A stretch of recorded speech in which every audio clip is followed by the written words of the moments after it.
Ya, hari ini kita melanjutkan penerapan resultan vektor ya, penerapan resultan vektor untuk menentukan perpindahan. Jadi nanti untuk mencari besar perpindahan itu sama dengan besar resultan vektor. Nah, contohnya itu ini ada ya. Ini ada anak ya kan. Dia berjalan 3 meter ke kanan. Nah, lalu lanjut 1 meter ke kanan. Berapa besar perpindahannya? Nah, nanti diingat-ingat perpindahan itu berbeda dengan jarak.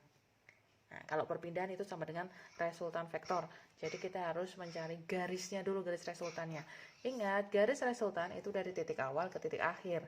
Berarti kalau kita tarik dari titik awal ke titik akhir, berarti sepanjang semuanya ini ya. Ini resultannya. Ini semuanya ini adalah resultan. Berarti berapa perpindahannya? Perpindahannya adalah 3 ditambah 1, hasilnya 4 meter. Kenapa 4 meter? Karena dari sini sampai sini resultannya, garis resultannya. Berarti dari sini perpindahan sama dengan 3 ditambah 1, hasilnya 4 meter. Atau resultannya sama dengan 4 meter. Nah, sekarang kalau yang ini. Nah, kalau yang ini perpindahannya berapa? Perpindahannya di sini adalah, lihat dulu. Orang ini berjalan 8 meter ke kanan, lalu balik lagi, mundur 2 meter ke kiri. Nah, secara vektor saja sudah ketahuan ya, bahwa satunya ke kanan, satunya ke kiri, berarti berlawanan arah. Kalau berlawanan arah berarti dikurang. Tetapi kalau kita menggunakan garis resultan, ya bagaimana? Garis resultan berarti kita harus cari, lihat titik awal, lihat titik akhir. Berapa panjangnya ini garis? Berapa kawan-kawan? Segini tuh berapa panjangnya? Di logika saja 8 segini 2. Berarti di sini logikanya berapa? 6. Jadi perpindahannya adalah 6.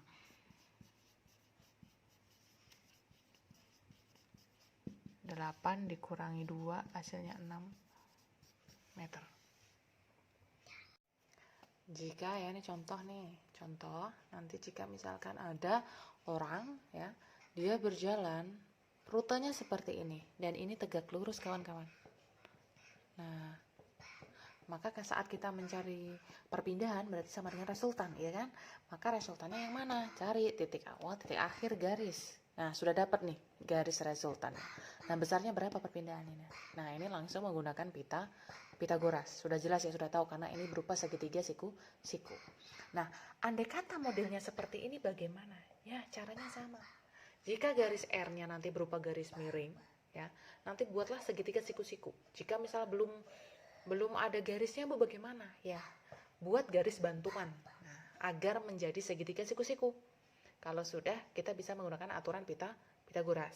Nah, jadi ini tidak hanya garis miring ya, nanti hasil resultannya baru kita bisa menggunakan ini. Andai kata itu berupa garis lurus pun, dan itu bisa dibuat segitiga siku-siku, itu yang paling gampang mungkin bisa ya menggunakan seperti itu karena tidak bisa langsung dicari. Kalian bisa juga menggunakan aturan Pitagoras jika bisa dibuat menjadi sebuah segitiga siku. Nah, kebetulan ini sama seperti yang tadi, sama yang di atas, bahwa ini titik awal, ini titik akhir. Nah, titik awal sama titik akhir untuk mencari garis resultan berarti tinggal kita garis. Nah, berupa garis miring. Nah, kalau sudah membuat garis miring, maka kita bisa mencarinya bagaimana? Kita bisa membuatnya menjadi sebuah segitiga siku-siku. Lalu kita bisa terapkan Pitagoras. Boleh kita membuat garis bantunya ke sini atau boleh ke sini. Mau yang mana? Ibu buat yang di sini ya. Ya, kita buat garis bantu kawan-kawan. Biar menjadi segitiga siku. Nah, kita buat garis bantu. Lalu panjangnya ini berapa kawan-kawan? Yang sisi ini. Kita bisa lihat yang di kanan. Di kanan segini 4. Segini berapa? 2. Berarti totalnya sini sampai sini berapa?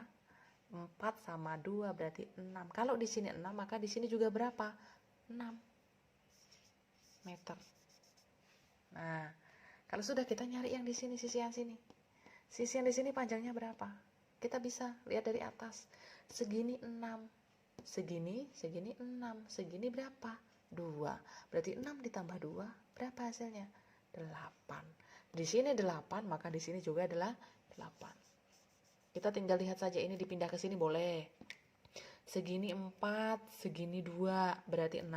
Segini 6, ya kan? Segini 2, berarti 8. Boleh seperti itu. Maka kalau sudah, maka kita bisa mencari R-nya ini. Nah, menggunakan apa? Pitagoras langsung. Kalau sudah tahu, resultannya berapa kawan-kawan? Kalau sudah tahu, langsung hasilnya berapa? 10. Kalau sudah ngerti Pitagoras ya, matematika. 68 pasti hasilnya 10. Kalau belum ya kita menggunakan rumus. 6 kuadrat ditambah 8 kuadrat, hasilnya berapa? 36 tambah 84, 64 ya. 64 hasilnya 100. Di akar hasilnya 10 meter. Maka perpindahan